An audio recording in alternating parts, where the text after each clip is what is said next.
Концептот кој беше планиран за перформансот во трајање од 5 минути во рамките на програмата за затворање на фестивалот,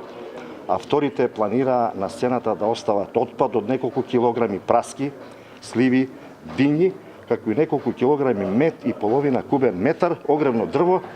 за кои да се расчистат, за да го направиле ефектот на нивната замисла, ќе беше потребно време со што би била пролонгирана церемонијата за доделување на наградите на добитниците на годинешното издание на фестивалот Браќа Манаки. Со цел да се избегне одложувањето на церемонијата за минимум 20 минути, кои се потребни за расчитување на сцената и поставување на системот за озвучување, бевме принудени од сосем објективни околности да го откажеме перформансот. Ништо спротив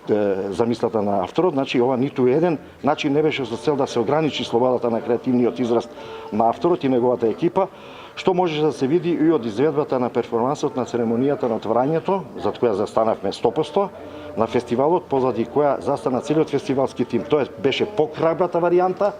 нели, голиот актер. Дури сега на авторот му кажав, само го додавам, му побарав гола, убава девојка да покаже на сцената, за да си го заокружи концептот. И остана тоа дека од практични причини ќе се направи такво ѓубре, за да ја изведе целата ситуација, што ќе ни го на некој начин поремети самиот чин на затворање. А имаме толку значајни работи да се случуваат вечерва.